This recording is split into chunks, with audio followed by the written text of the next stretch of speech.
Bismillahirrahmanirrahim. Assalamualaikum warahmatullahi taala wabarakatuh. Apa khabar semua? InsyaAllah pada video kali ini kita akan sambung pengajian ilmu faraid kita, siri yang keempat, yang mana dalam siri-siri yang dah lepas kita dah belajar tentang pengenalan dalil pensyariatan ilmu faraid, apa faedah kita mempelajarinya. Kemudian kita belajar juga asas-asas ilmu faraid daripada segi sebab, syarat, perkara yang menghalang. Jadi seterusnya dalam video yang kedua kita belajar tentang siapakah yang berhak menerima harta pusaka daripada kalangan laki-laki dan juga kalangan perempuan. Dalam siri yang ketiga, apa yang kita pelajari adalah bahagian-bahagian warisan. Bahagian warisan ada 3. Yang pertama bil fardi, yang kedua bil ta'sib, yang ketiga bil fardi wa ta'sib. Baik, insya-Allah hari ini kita akan sambung pengajian kita, iaitu dalam bahagian fardu. Maksudnya siapa yang mendapat harta secara fardu dan berapa keadaan dia. Dalam video yang dah lepas, Azhar ada sebut satu, iaitu fardu anak perempuan. Kita ulang sedikit.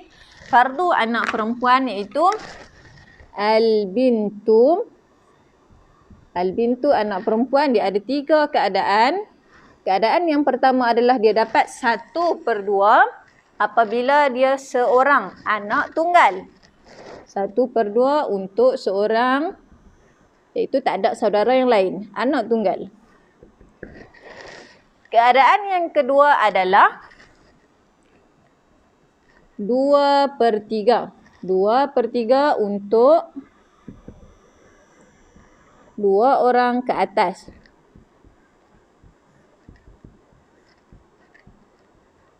Contoh ada adik perempuan, adik-beradik perempuan ramai. Yang ketiga adalah asabah. Asabah sekiranya bersama anak lelaki. Baik, sebelum kita sambung pengajian kita, benda pertama yang kita kena faham adalah bila kita sebut anak perempuan, maknanya siapa yang mati. Baik, bila sebut anak, maknanya dia adalah anak kepada si mati. Jadi si mati itu sama ada ibu ataupun ayah. Seterusnya, cucu perempuan. Bila sebut cucu perempuan, siapa yang mati?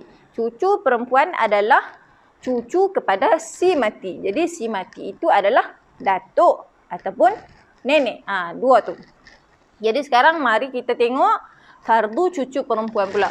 Hari tu saya ada cerita dah cara kira macam mana. Baik, hari ni kita tengok cucu perempuan. Cucu perempuan bintul ibni. Bintul ibni adalah cucu daripada anak lelaki. Cucu daripada anak lelaki sahaja. Cucu daripada anak perempuan tak dapat. Walaupun dipanggil cucu juga tapi tak dapat. Ini cucu perempuan daripada anak lelaki. Ibn anak lelaki. Baik, keadaan yang pertama. Dia dapat 1/2 untuk seorang.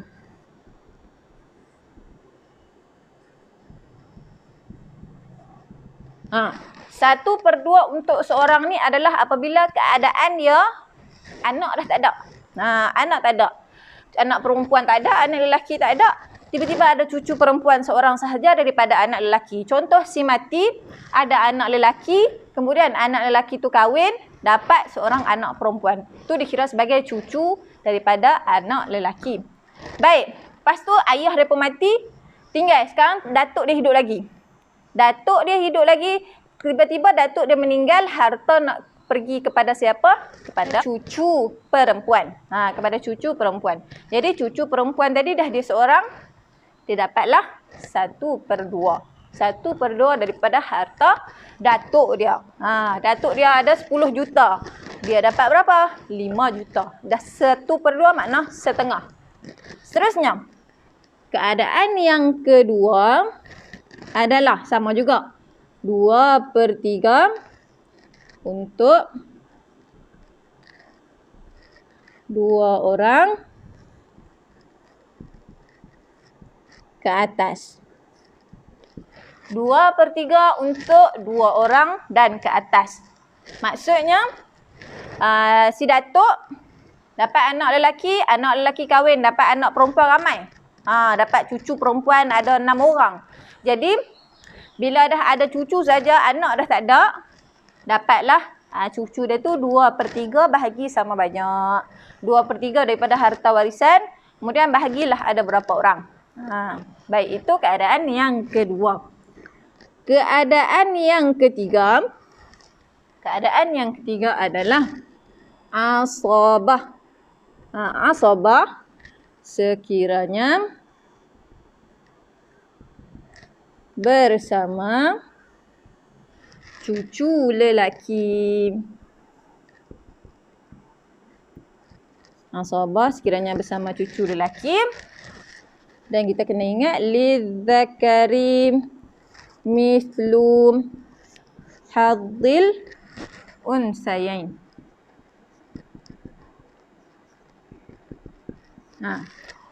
Asabah sekiranya bersama cucu lelaki, lidzakari mithlu hadzil unsayain. Sekiranya datuk dia meninggal, cucu lelaki ada, cucu perempuan ada, daripada anak lelaki tadilah, cucu perempuan ada, cucu lelaki ada. Asabah makna bahagi antara mereka. Lidzakari mithlu hadzil unsayain, bagi lelaki 2 bahagian lebih daripada perempuan. Contoh nisbahnya, perempuan ada 3 orang, lelaki ada 1 orang. Macam mana? Bukan bahagi dengan 4, bahagi dengan 5. Bila bahagi dengan 5, seorang dapat 1 bahagian, anak lelaki dapat 2 bahagian. InsyaAllah, kalau berkesempatan, saya akan berikan contoh. Okey, ini baru 3 keadaan. Ada lagi keadaan cucu perempuan. Yang keempat adalah 1/6 ketika bersama seorang anak perempuan.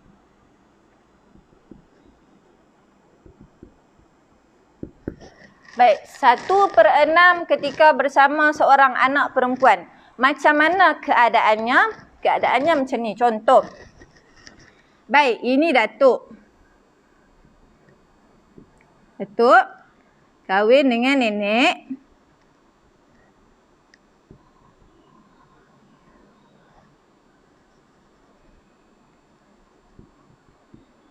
Dapat anak Ali dengan Fatimah. Sekarang Ali ni berkahwin. Ali berkahwin dengan Zainab contohnya. Zainab dapat anak perempuan nama Kalsum. Baik. Lepas tu Ali ni meninggal. Ali meninggal maksudnya tinggal Fatimah. Tiba-tiba Datuk pun meninggal. Jadi maksudnya Ali meninggal dulu kemudian datuk dia.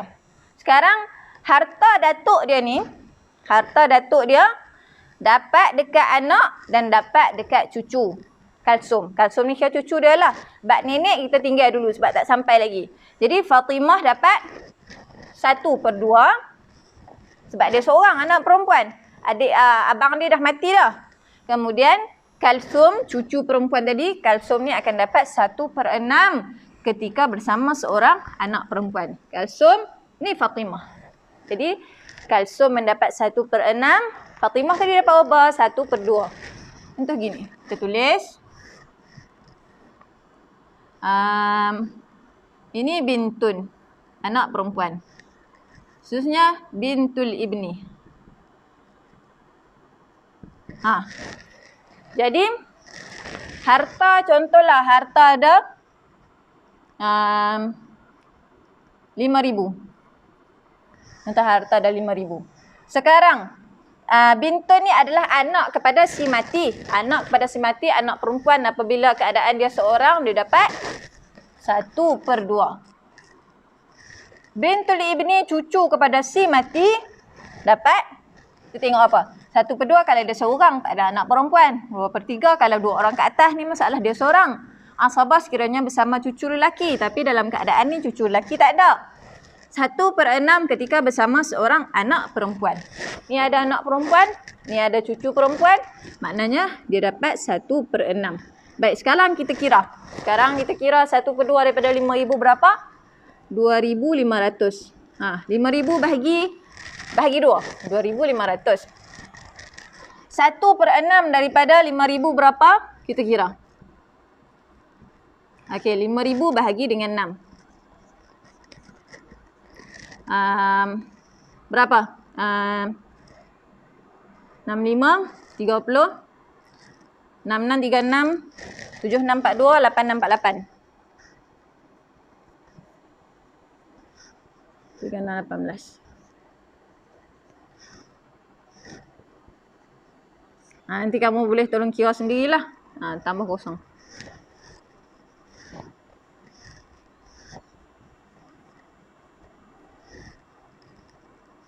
Okey, jadi pengakhiran dia akan dapat RM833.33.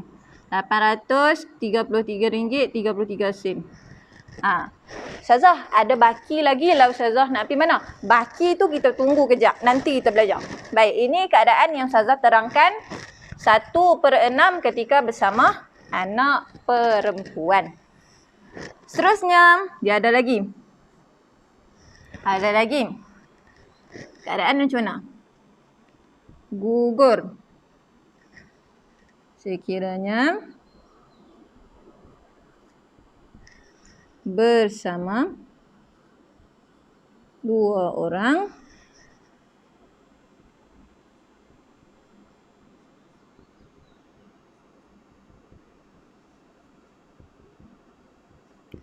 gugur sekiranya bersama 2 orang anak perempuan. Gugur ni makna terhalang, tak dapat terus. Gugur sekiranya bersama 2 orang anak perempuan. Contoh, kita tengok keadaan ni tadi. Fatimah, contoh kahwin ada 3 beradik. Ni nama Ruqayyah.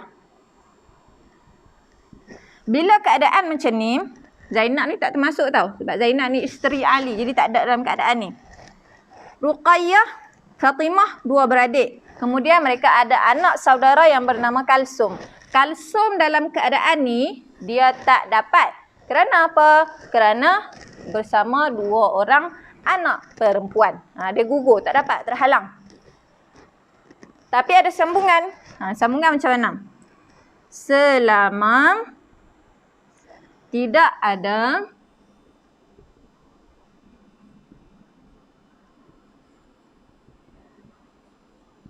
cucu lelaki. Kalau ada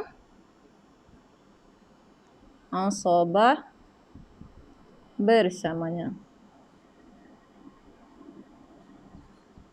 Baik.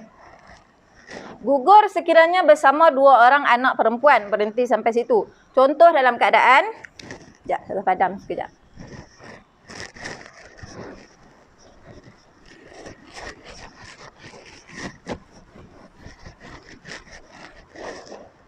Contoh. Bintani. Bintani makna 2 orang lah. Lepas tu ada bintul ibni. Cucu. Baik, dalam keadaan ni anak perempuan, 2 orang anak perempuan dapat berapa? Kita tengok balik. Kalau 1/2 hanya untuk seorang. 2/3 untuk 2 orang ataupun ke atas. Jadi dah ada 2 orang. Lepas ni dapat 2/3. 2/3 daripada harta. Bintul ibni. Cuba cek balik mana keadaan dia. 1/2 kalau ada seorang. 2/3 untuk 2 orang ke atas. Asabah kalau ada cucu lelaki. Kalau tak ada macam mana? 1/6 ketika bersama seorang anak perempuan. Masalah kat sini ada 2. Jadi dia tak dapatlah 1/6. Gugur sekiranya bersama 2 orang anak perempuan. Jadi di sini ada 2 orang anak perempuan. Makna dia tak dapat. Gugur. Gugur. Kita tulis ga. Gugur. Selama tidak ada cucu lelaki. Maksudnya tak ada yang setara. Dia tak ada abang. Cucu ni, dia tak ada adik, dia tak ada abang. Yang kiranya anak saudara Fatimah dengan Ruqayyah tadilah. Lelaki tak ada. Kalau ada asabah bersamanya. Contoh gini.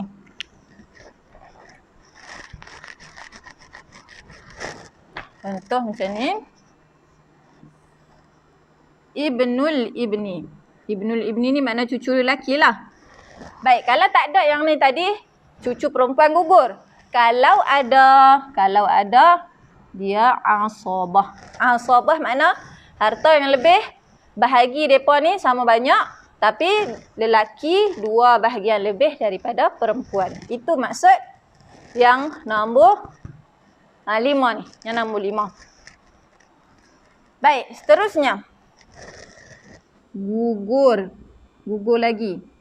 Gugur dengan ada anak lelaki. Gugur dengan ada anak lelaki. Maksudnya dia tak dapat sekiranya si mati, datuk dia tadi ada anak lelaki. Contoh macam ni.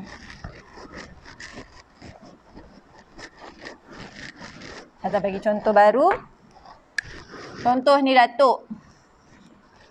Datuk kahwin dengan nenek.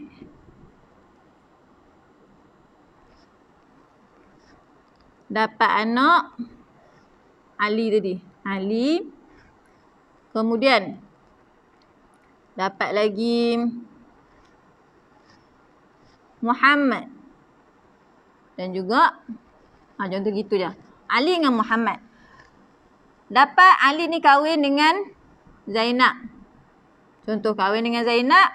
Dapat anak Fatimah. Fatimah ni dikira sebagai bintul ibni. Dia ni lah cucu perempuan. Kemudian, situasinya sekarang adalah Ali ni dah tak ada. Okey, datuk dia meninggal. Fatimah takkan dapat 1 sen pun. Dia gugur, makna tak dapat langsung. Kerana apa? Kerana datuk dia ada anak lelaki, iaitu bapa saudara dia lah. Bapa saudara Fatimah ni Fatimah takkan dapat harta 1 sen pun kerana ada bapa saudara dia, iaitu anak lelaki kepada si mati. Jadi Muhammad ni yang akan dapat semua. Fatimah, iaitu cucu perempuan, gugur. Kerana apa gugur? Baik, kaedah simple. Yang lebih dekat dengan si mati, lelaki yang paling dekat dengan si mati akan menghalang orang bawah dia untuk dapat harta. Baik, sebentar lagi Ustazah akan tulis balik. Kalau kotlah kamu tak nampak apa yang Ustazah tulis ni, Ustazah akan tulis semula dalam bentuk nota. Jadi kamu boleh salin. Dan insya-Allah dapat memberi manfaat kepada orang lain. Nanti kalau kamu pakar ilmu faraid, bolehlah mengajar orang lain pula. Kerana apa? Kerana ilmu faraid adalah di antara ilmu yang paling awal diangkat. Kerana apa? Nabi sendiri sebut, wal ilmu sayuqbad. Ilmu ni akan diangkat. Orang yang pandai ilmu faraid ni yang lama-lama akan diangkat oleh Allah Ta'ala. Jadi nanti apabila orang bergaduh, macam orang ada mati, nak bahagi harta, tak ada siapa yang tahu, maka akan menjadi pergaduhan. Di situlah jadi fitnah. Jadi sama-samalah kita pelajari ilmu faraid.